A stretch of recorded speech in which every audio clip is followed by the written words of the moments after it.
This is the Sailing Podcast with David and Karina Anderson, episode number 6. We would love you to come and join us on our journey.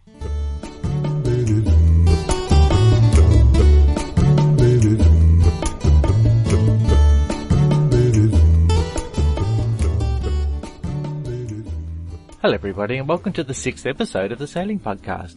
Thank you for joining Karina and I on our journey. We have the second part of our interview with Claude Desjardins, where he continues telling us about his journey on his 18-foot yacht, Pere Peinard, which he built in his dad's garage in Montreal from a set of Bruce Roberts' plans.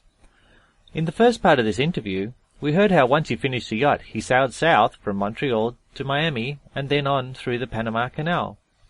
If you missed last week's episode, don't forget you can go and listen to it on the website, or you can download it through iTunes. Just search for the Sailing Podcast. I've put some links onto our website at thesailingpodcast.com/Claude that lead to photos of his journey, and a couple of links I found on microcruising.com, which has Claude's trip listed on its famous small boats page. Part 2 of the interview starts with the trip from Panama Canal off to the Galapagos Islands, then through to the Marquesas and on through the Pacific to Australia. Claude had a great trip from the Galapagos to the Marquesas. I think he said 26 days. That may still stand as some sort of record for this trip, at least for a vessel that's under 25 feet long. We also find out that Claude spent over 9 years living on his 18-foot yacht, and I think that's amazing. We hope that you enjoy listening to the podcast, and thank you for taking the time to enjoy our guest sailing stories. We're hoping that a few of you will come and join us on Facebook. Our Facebook page is at facebook.com/The Sailing Podcast, and it'd be great to have you drop by and like our page. While you're there, leave us a message to let us know where you're listening from. Okay, it's time to get into the interview, and here's Claude with the second part of his story.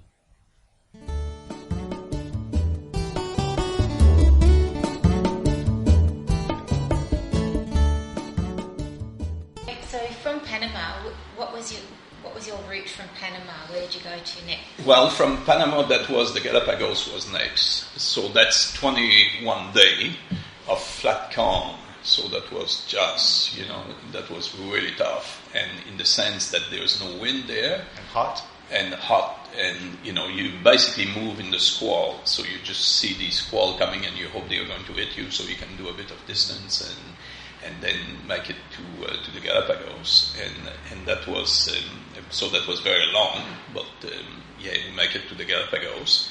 And then in the Galapagos at the time, it was only 3 days stopover, only for an emergency. So, if you have no choice, they'll allow you to stay. That was the rules, the rule was Ecuador that, rules or something? So, but, it's on the equator. So when you arrive in the Galapagos, they come over and they say, all right, what's your problem, And so when they come to my boat, it was quite funny because... there's this Spanish guy, speaking, and he's all dressed up in this uniform and thing, and he said, okay, what's the problem? What's the thing? And I said, well, there's no problem. And he kind of looked at me and said, well, surely there's a problem. You can only stop for 3 days. And there's nothing wrong with my boat. I was not going to say there's nothing wrong with my boat. So, and Genevieve say, well, we could use some vegetable. And, we can get some more vegetables. So they kind of look, well, that does not do for an emergency to stop for vegetable. And so they kind of, surely there's something wrong with that boat. And he said, there's nothing wrong with that boat. And he said, well, how long you want to stay? And so I'd like to have a couple of weeks. And so you cannot have a couple of weeks, and you cannot stay anyway, because it's and he was really amused by the whole fact that I wanted to stay a couple of weeks with a boat. There was nothing wrong with it. And obviously, in his view, there was a lot wrong with my boat. So he ended up giving 10 days. It was quite an amazing story. They just, so he paid to be honest. So they give me 10 days. And then it was really a sad story because after we have been there for a while, we went to do the clearance. And then they say to us, look, we have this guy, one of the officials, we need to go to another island, a bit away from where we were. And he said, if you can take them, we'll give you a month cruising permit. and I was thinking, oh no, it was an amazing opportunity to be able to do that. But what's actually happened in the meantime is I was talking to first it was a bad years that we crossed, and I was worried that we would not have wind to go to the Galapagos, to the Marquesas. That's a very long trip. It's 3,300 miles, and there was a boat who have been with a family who did it just a bit before, and they spent over 100 days, and they have to, they run out of water and food and stuff, so that was kind of a bit drama. And so I was thinking, well, we need to have the right weather. And I talked to this meteorologist, and he told me a few tricks to what to do. And then I used to go and see him, and he said, right, it's good to go now. So I needed to go now. And basically it was very good advice to say sail south and watch the water temperature. Mm-hmm. And when you see it changing, then turn. So because you're in it. In the trade. Turn which way? Left or right? North or south? Turn right, hit for turn Australia. Right. So that's what he basically say, and so that's what we did, and we have an amazing crossing. So that bit in 3,300 miles, the fastest one for midget. So that's the people less than 25 feet. And they did it in 57 days, I think that was. That's I'm referring to Shrimpy. Okay. Shrimpy was one guy. So I think he did. I'm not sure, but I think it was 57 days. So I was thinking it will be, roughly it was the same size boat, so it will be roughly the same if we have good condition. But it zoomed through at 26 days. Wow. So that was very very fast. That's half the time. Yeah, and it was. We have a very strong trade wind. And comfortable sailing? It or was. We're going pretty fast. Well, we're going fast because if you look at it, we could not do that with our motor. It's faster than the whole speed of the boat, so that gives you an idea. At one stage, for 3 days, the average was 147 miles a day, average over 3 days. That's great, isn't it? So, but during that time, during these 3 days, I did not do nothing. When I mean nothing, is that was a self-steering on, and I did not adjust the sail or nothing. So we just sit there, just the boat, did not just look at the compass, make sure, no navigation, because there's no need to, in the middle of nowhere. So, and after I would better do something, so I did a fix, and after 3 days, and it was, You make sailing sound so easy. But it was, like that time, I touched it really was easy. I touched the tiller maybe 20 minutes, to get 10 minutes out of the Galapagos and 10 minutes coming in. The rest is on the self-steering, and it was extremely easy. But because it was good wind, good self-steering. But the thing is, it's all to do with the preparation and a lot of little things, not so much the size of the boat. And if I can add to that, there was another boat who at the time was a West Sail 32, and that was a West Sail 32, and with an older couple, and they left the Galapagos 2 days before us, and then when we arrived in the Marquesas Island, they were not there. So I asked people to not see them. So, and then, a day or two after they arrived. So the boat was much bigger, but they actually did the trip, slowly. And I went and talked to them, and it was a fantastic trip, wasn't it? And he was not of that opinion at all. And what's actually happened, they broke their self-steering along the way, and so they have to end steer. And that's enough to, so that made the whole difference to us. Was your self-steering a wind vane, or did you have a sheet sort of no, killer setup? No, it was a Navix self-steering, and I have also a full, complete one in spare part down below, plus other spare part. I was not going to steer. And that was a bit of the story, because this guy on the West Sail was an old ex-US something or other, and he used to call me, Sonny, let me tell you, and he used to tell me all sort of thing about how I should do things.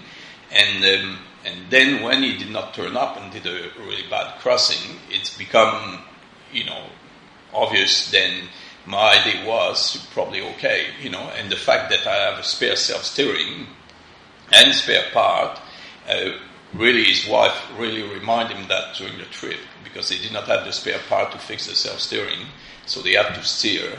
And she was talking about picking on Claude and, a small boat, but he's prepared with all this self-steering. So that become a bit of a joke. But to make it more kind of funny, when we arrived in Tahiti, after a while we got married. And when we got married, this guy was invited to a wedding. And as a gift, he gave me, or give us, a saucepan. And so, that was a gift. So, what do I need that for? We were joking about the saucepan and what's the point of that? And so, yeah, but you need a spare one. And so it's become because I have one already, on a small boat you don't carry too many saucepan. And you say, yeah, but you need a spare one. Because what's happened to us was during the crossing, when we did the cooking, and I did the washing, so the washing was just to take the saucepan and put it over the side and rinse it, and I lost it. So we have to, to do everything in the frying pan, but try to do, cook noodle, and we did not have much more than noodle in a frying pan on an 18-footer in 35 knot of wind. It's not obvious, and so that become a bit of a joke. So you should have two saucepans. And so, but yeah.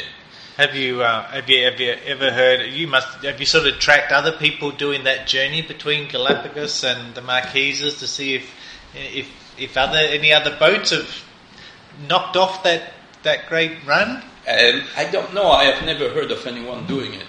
And, to go faster, I think it's still a hold. Well, there is a lot of boats who are bigger boats, because obviously if you're bigger, you can go a lot faster. But for less than 25 foot, there's not that many, by the way, who are less than 25 feet. And when you were out sailing, was there always someone on watch? Or would you sometimes just let the boat go on self-steering by itself? Yes, we always have the boat go on self-steering. Yeah, okay, but was someone always on the lookout for other boats? So often you'd just be sailing and... Most of the time. When you are between Galapagos and the Marquesas, there is nothing there. Other boats? No, there is no other boat there. So there is no shipping route, there is nothing. So the only chance... You didn't have a radar or anything? No, we did not barely have electricity on the boat. So yeah, and I know people say you should be keeping watch. But, the reality of it, like the chance of hitting something is so remote, because the chance is you're going to hit another yacht. So the chance of hitting another yacht or fishing boat, but it's not really fishing ground. It's a long way out there. So now we used to go to bed and just... Sleep well. But the thing is... the squall came suddenly? Well, the thing was, later I sailed by myself, because after Tahiti I sailed single-handed from Tahiti to Nouméa, and so I did a lot single-handed. And at one stage I remember to have wake up one morning and noticed then the sail have been changed. So I actually, during the night, I did a sail change, and I could not remember in the morning. So it's become like almost second nature. It's like in your house, if you go to the toilet and you don't forget to flush the toilet at night. It's become like you do a sail change. So you become very, like it's such an habit, and you do know, just knowing, the boat. If you have too much sail from your bed. And you know. Also, I used to be able to because we did have a speedometer for a while, and then it stopped working. But and I used to be able to tell what the speed of the boat, from my bunk, and very accurately. So that was a little game. Guess what's the speed, and just from the the bunk you can tell the speed. So you get it's become like second nature after a while. So yeah, but the watch is always a thing, But then what is more dangerous?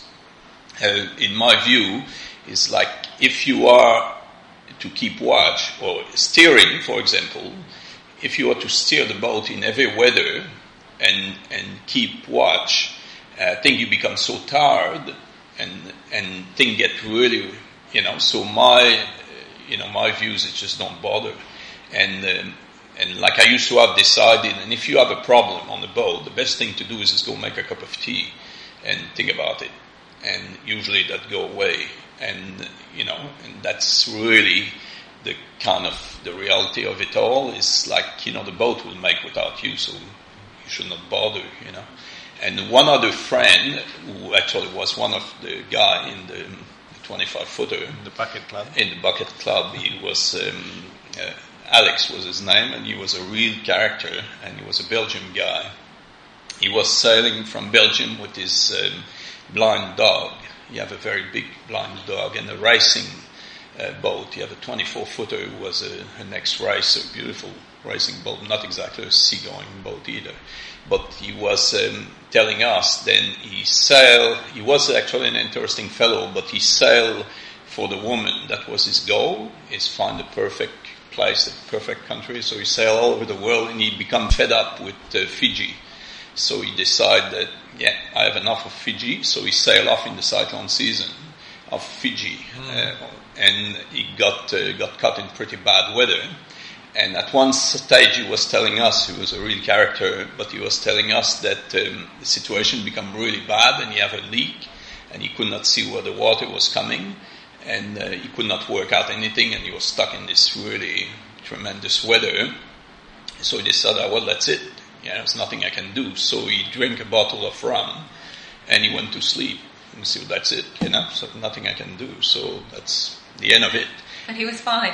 What's actually happened is he wake up, a while later, after his bottle of rum that he was not too good at drinking, and then you see with a splitting headache, sick, and the boat floating in almost a calm, full of water. So there again, so that was his view. And how many boats have actually survived when people got rescued, and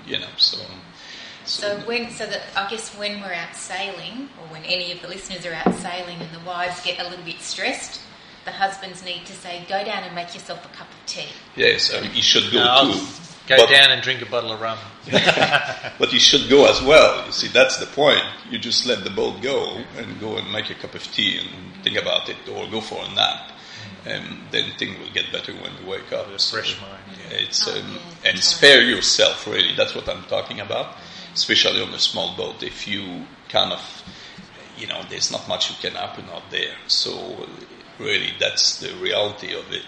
So that's the point. It's, it's make a nice story if a lot of things happen, but in the reality is not much can happen. So if you are well prepared, so it's not a big deal. And so you went single-handed. So why did you go single-handed for that? Because Genevieve left at that stage. Right. So, yeah. So then did you go single-handed all the way to Australia from there? No, what actually I did is I was in a sailing mood then. So when I left Tahiti, I did not stop anymore. So I was just sailing. So I sailed straight from Tahiti to Pago Pago. And then I spent a few days in Pago Pago, and then I left from Pago Pago and straight to Noumea without stopping to Fiji or whatever. So I sailed all the way. And then when I stopped in Noumea, then it was actually quite funny, because I arrived. When I come to Noumea, I was running out of food and water. And I look in the chart. It was like a photocopy of the chart. I did not have flash chart of the island. And when you come to Noumea, you have been to Noumea, so you come from the other side, and then there is a pass there, and in the pass it's safe for a small ship, So I was thinking, well, that's just local knowledge, you cannot go through there. So I sailed all the way down the bottom and all the way up and through the bar in the pass, Faramede and all that. Yeah. So it took me 5 days, and it was miserable weather.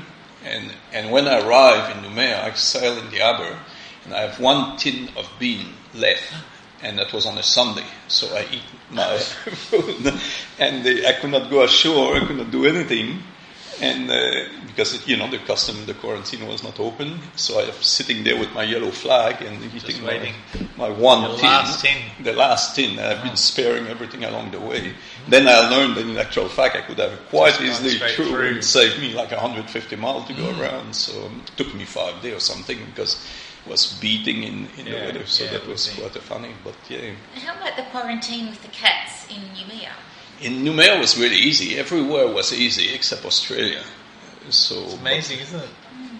Well, it's not really. I can understand it. You know why Australia would want to be very careful. Oh no, I understand. I'm saying it's amazing that you've got through all those Pacific islands with. Oh yes, With most places they don't even barely mention it, so it's not an issue at all. And the boat was anchored most of the time, so the cat did not go ashore very much. And so Would have been great company too, I think. So Yeah. have them with you when you were by yourself as well. Yes. Well, they were good friends. But yeah. And how long did you stay in Noumea for? I stayed in Noumea for a year. So when I was in Noumea, I was there for years and This would have been legal work. No. Oh, no, I it's thought never. you were It's French actually Noumea? I'm not French. I'm Yeah, you Canadian. can only stay there with a French So, passport. so I was in a Canadian passport, and even with French, I don't think you can. You have to have special permission and stuff. Okay. But I worked there, and I become quite fond of the place. I have really like it, and I have some good friend there, and we work with another guy there that we actually work at building boat and finishing boat and so forth. So that was a really good time there. So that's why I stay so long. And then Did you sail right around Noumea? Yeah, I sail a lot of Noumea. Yeah, Yeah, beautiful. and it's a beautiful area, and it's a really nice cruising ground. And the lagoon there is just fantastic. So it's really good sailing place. And but I was more like a local when I was there, and that's what I kind of enjoy. When you come with your boat, you become like a local. I used to have a little mobilette, little small motorcycle thing, and I used to get my baguette of, before I'm going to work like all the other people, and eventually Genevieve come back when I was in Noumea, so we sailed to Australia together, but then we sailed back to Noumea, and then she left from Noumea. And then I sailed back to Australia by myself. So I did, that area, kind of like that. After we sailed to Australia, spent a year, then sailed back to Noumea. So you left home in Canada when you were 21. How old were you when you got to Australia and actually stayed in Australia? Stay in Australia. When I stayed in Australia, I was 31 when I come in. So you basically took 10 years. It took 10 years to... Or 30, actually, 30. So 9 years to... 9 years. Would you say you could say you lived on that boat for 9 years? I live. Yeah? Well, I live on Australia on it for a while too, as well. So I lived 9 years, over 9 years on the boat. On 19 feet. Yes, and it's incredible to think. 18 feet. You've shown us the boat today that you lived on for those 9 years, and it's very small. But it's also really, really comfortable. What I mean by that is not many boats that you have good sitting, comfortable sitting, and this boat is. You can sit very comfortable, and you have good light when you do your reading. So the light is right, and you can reach everything from the one seat. So it's a very lazy boat. It's a custom-made boat. Well, but it's really lazy, and that's what the name of the boat means. Doing something, quiet and lazy type thing. Say the name of the boat. I don't think we've said it yet. It's Pere Peinard, who's the name. So that's the idea is that it's very comfortable. It's very watertight, and you got everything you need, so you can reach everything from the one seat. So While we're talking about the boat, I mean, you obviously must have changed quite a few things to make it make a trailer sailor into an ocean-going yacht. Yeah, there's a few things that I did. The main thing is the boat was built a little bit more solid than it should have been, but not drastically more, but a little bit more. But the main difference is that I make the cockpit very small, so I extended the cabin. So if you have a big wave coming in the cockpit, it will not. And also the boat is really watertight, so I can, for example, the companion way, I can airtight the boat. And to the point that when we got caught in a very, very bad weather just before coming to Australia in the bad season, and it was very, very strong, 60 knot of wind, and we used to have a little hatch in the back, we still have, it's still there. But that hatch was the cat door, so and that was in bad weather. That was the only hatch was still open. And during that time, we had to sort of close it because the water was coming in, and I was worried then we will be, lacking air in the boat. So airtight. Yes, yeah. And so you breathe all the air of the boat, and especially if you do cooking or something. Mm. So, but then if you open that little port, it was pouring in. Oh. So it was amazing weather, that one. Mm. So yeah. Did you ever capsize the boat? I did, but not in how can you put it? Not in a dangerous way. So the boat was actually very. It did not matter. So did you only go 90 degrees? No, I went all the way. All the way. All the way 180 degrees and then back up again. Yeah. How many times did that happen? I don't know. How many times? Just once. That was before Pago Pago. That was very, very bad weather, and that was very scary. In the spot when it's happened. But then the boat come back up. So by yourself then? Yeah, I was by myself, and then the cat were freaking out. Mm. But then the boat come back, and then I was really proud in the fact that nothing happened.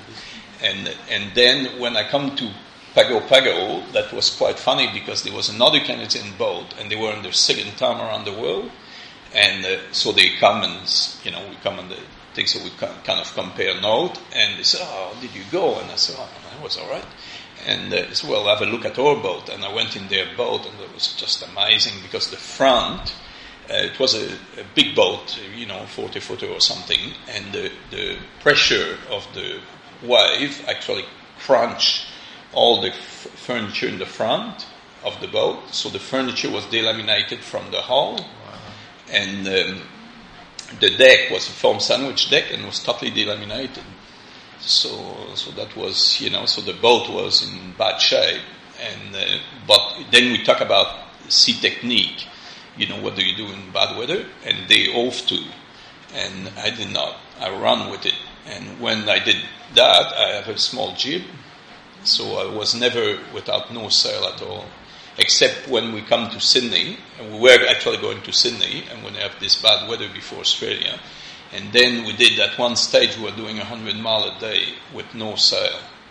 So just no sail at all, just the wind on the mast. So that's pretty good. So the every weather people always talk about it and worry about it, but really there is no.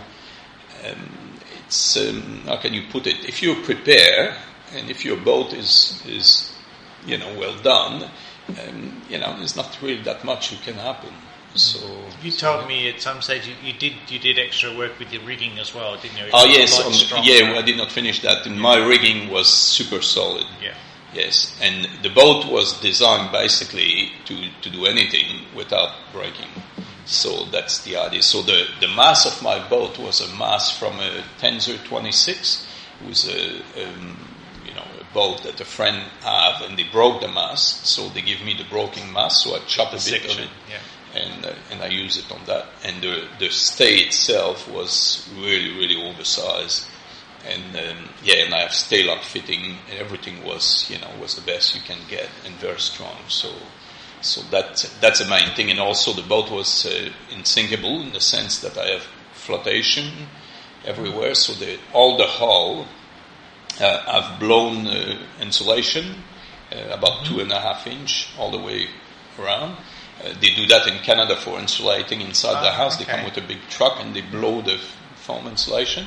So they come and they blow inside the boat and also under the bunk in some area, and so to get flotation. And I have tested that because later when I was in Australia, the boat was living in Bilimba on the river, and it sit at low tide on a big steel pipe, and so pop a hole through the bottom, and but did not it did not even got the bed wet. So just a bit of water come in and it float there because of the flotation. So that was an important safety aspect, because you always feel that if you don't sink, and if you have a good rigging, I don't know what can happen really if the water cannot come inside. So that limit your risk considerably. And I have to say, a lot of boats don't do that, and And I think is like, you see, that's why I'm saying the size is not so important. People don't do a good risk analysis of what it is, and they often think that, if you have a big boat, you can go through anything. But, waves get really big out there. So, you can never expect then, you will not face a wave who's going to capsize you or doing, always think that's going to happen. And then you get prepared for it, or that you fill up the boat, or something. And usually it's a silly thing, when people get in trouble, it's usually silly thing, who happen. There's not many people who get in big reef, in big storm, they usually get in one thing led to another, a thing breaking down, and so, yeah. And often when people are tired and making bad decisions, perhaps during bad weather, they get worn out, and then the decisions aren't as good, perhaps, as they would have made. Yes, that's right. Well, that's the main thing. If you're seasick and you're, so that's what I mean about going and having a cup of tea. Spare yourself. So that's probably, if you trust your boat, and if you spare yourself, if you have a watertight boat, it was not uncomfortable, because the comfort is more to do with little thing. Like if you have a wet boat, a wet bed, there's nothing worse, and that type of thing. So somewhere comfortable to sit. Somewhere comfortable to sit and dry. Like if you can achieve that, it's not always easy on a small boat, but it's and if you spare yourself, like you say, that's the thing. But and so your trip, you've ended up in Australia, yes, and you stayed.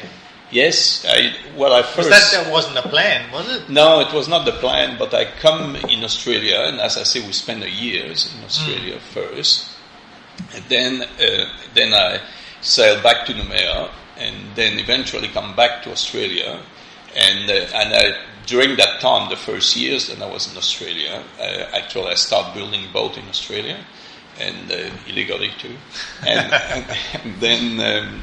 And I really enjoyed, and I enjoyed the country, and and the people, and so forth. And when I come back, that was pretty much the idea is I come back and stay here. So and then build boat. Yeah. After that for a while. When you first came to Australia, where were you based? Where were you living? I was Sydney? in Brisbane. You were in Brisbane then? No, because eventually on that trip, what actually happened is I was. We have this really bad weather, and I was reading a book about Australia, and they were talking about the botanical garden in Brisbane and the river and all that. I said, that sounds nice. So we turned around, and that's the only time ever that we did not make it to where we were actually, intending in the first place to go. So we were going to go to Sydney, but we ended up going to Brisbane because I was reading that book and the weather was bad, and so let's turn around this way. So we did, and because my thinking at the time, it's probably, I'm not sure, but it's part of the same reasoning of not getting into trouble, is I met some Australian when I was in Noumea, and so I asked them about the country, and we always talk about the next place you go, and they told me about the Australian bar, the entry of all these places. And it scared me. So I have made my mind, I'm either coming in Sydney or Brisbane. End of story. So that way I don't get in trouble. Yeah. And it was actually quite interesting, because when eventually we come to Brisbane, and in the approach to Brisbane, it was at night that we come in. And so I as we always do, you just, hove to and just drift there and wait. I'm not attended to go there at night, so you just go make a cup of tea and wait for the, to get a good time. And it was a bit windy and not good weather. And there was a lady on the radio, and just as we were sitting there, I couldn't believe that, and then we went to grab it, and then there was, because we did have a VHF, on the boat, and that was the only radio that we have, so it's good for a short distance.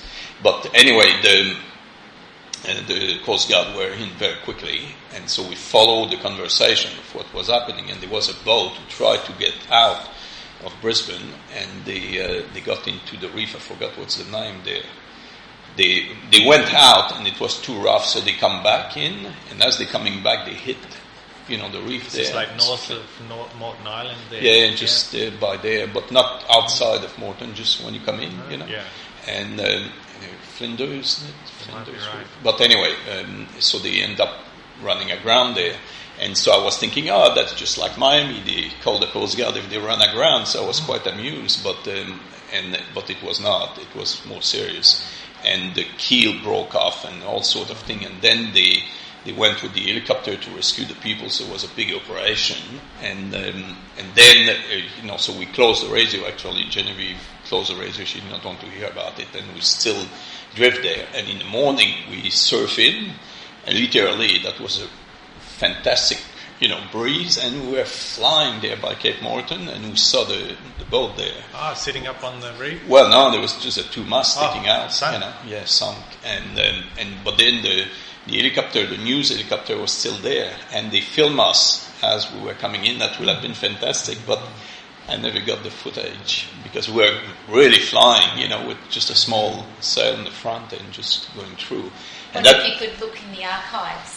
Yes. I don't know if we could find it. I cannot remember which channel it was to. But when we arrived, that was quite amusing because you're supposed to call, the authority to tell them you're coming 24 hours before you arrive. Of course, we could not do that. And so when I was coming around Morton, I better call them. So I called them. Nobody answered. And then going in the bay, and it was still really blowing. And so we have to kind of make it through the bay, and that was really difficult.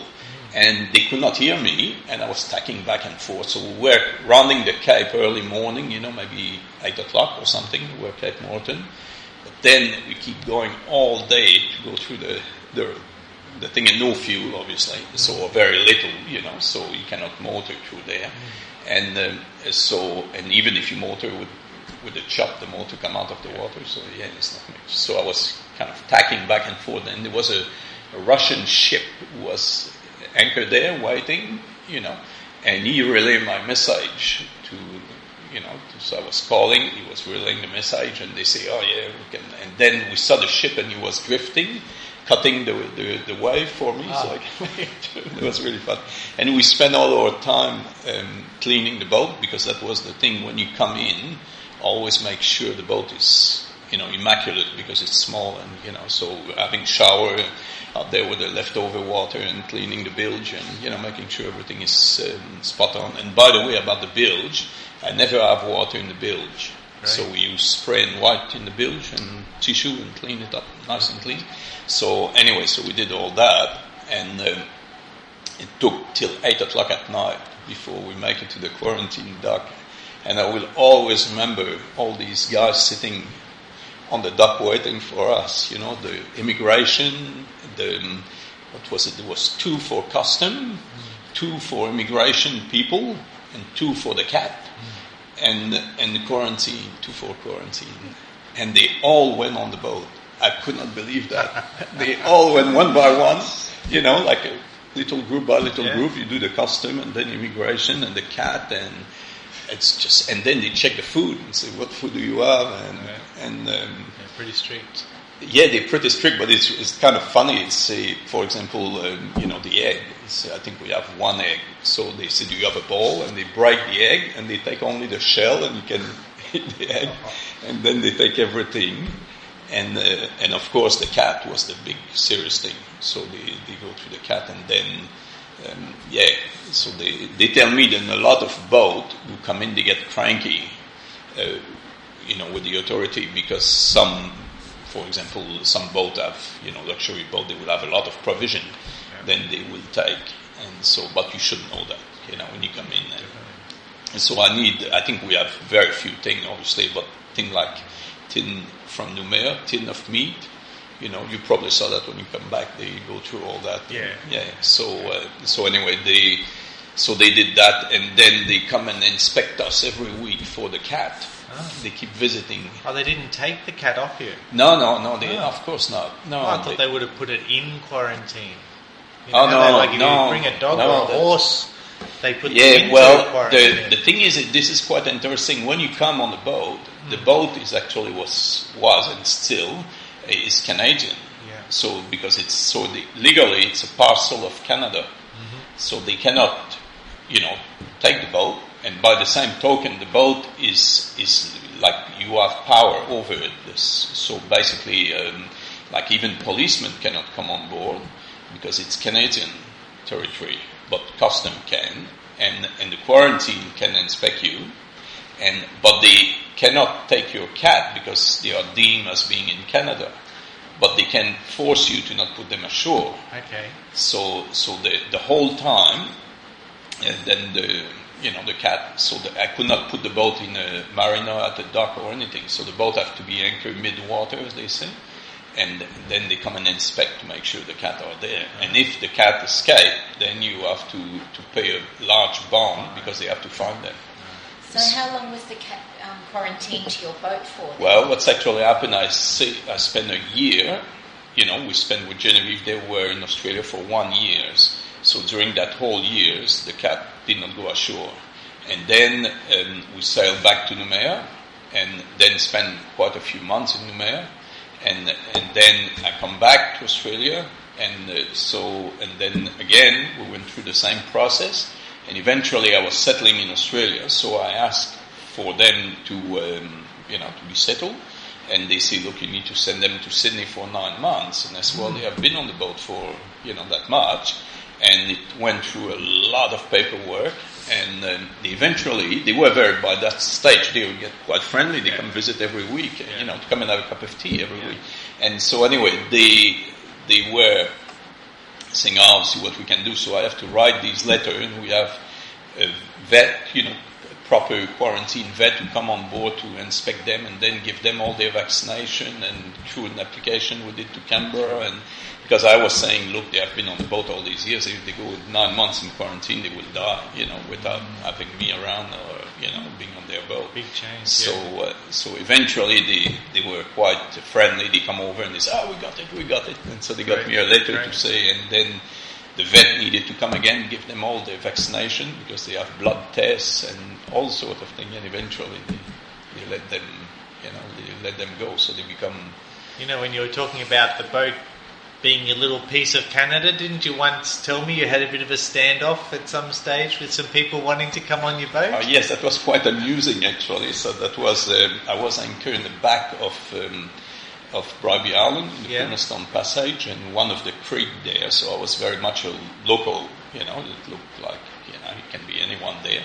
So the Aberrant Marine come over, to check on my safety gear, and I kind of say to them that, basically I did not want them to come on board. So I said, they say, I would like to inspect your safety gear. And I said, I don't really want you to inspect the safety gear. So, and they were a bit shocked by me not wanting. So they were saying, well, we have to and you will. And then so I was kind of teasing, and so I said to them, no, you don't. And if you do, I'm going to put you on, in iron in the bilge, and so, and they kind of give me this funny look, and they say, well, this is Canadian vessel, and I'm the captain, and I'm not going to give you permission to board me. And so, of course, they immediately back off, and so because they cannot. It probably was a good thing because I did not even have life jacket on board, so that's... So yes. Yeah, so they had the jurisdiction to go on an Australian or Queensland vessel and do inspections, but not on an overseas one. Yes, that's right. But, and you should have life jacket on board.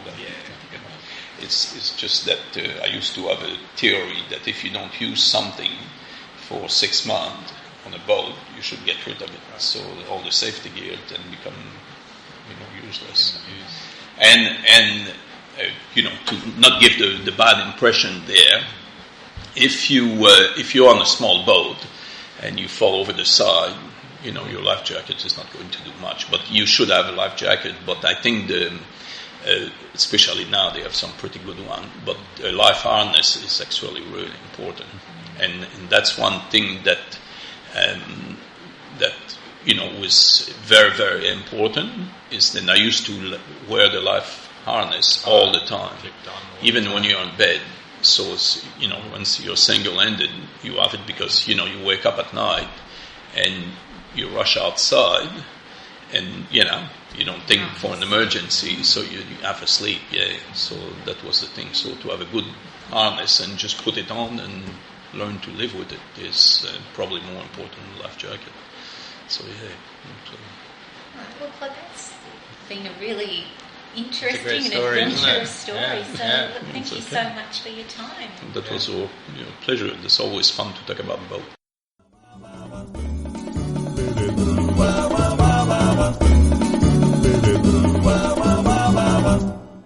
Well, I'd like to thank Claude again for taking the time to tell us about his voyage and also sharing some great advice about heavy weather sailing. And I like what he had to say about how a well-found vessel will take care of you in a storm and how it's important that you make sure that you just take care of yourself. I'll have some show notes for this episode at thesailingpodcast.com/smallboatsailing. That's all one word, small boat sailing. I also found a link to the book about Shrimpy. It's called Shrimpy, A Record Round the World Voyage. It's by Shane Acton, and I'll put that on the website too. You should keep an eye out for it when you're at the local second-hand bookstore. You never know, it might turn up sometime, and I'm sure it's a great read. I've been listening to a great audiobook this week that I downloaded from audible.com. It's called 2 Years Before the Mast by Richard Danner. I'd highly recommend it, especially to anyone who likes listening to historical sailing stories as it's set in the early 1800s. Do you have any good listening suggestions? Go ahead and let us know on our Facebook page. Of course, you can always just send me an email, david@thesailingpodcast.com. Thanks for listening. I hope you have a great day, and thanks for joining us on our journey. You've been listening to David and Karina Anderson of The Sailing Podcast.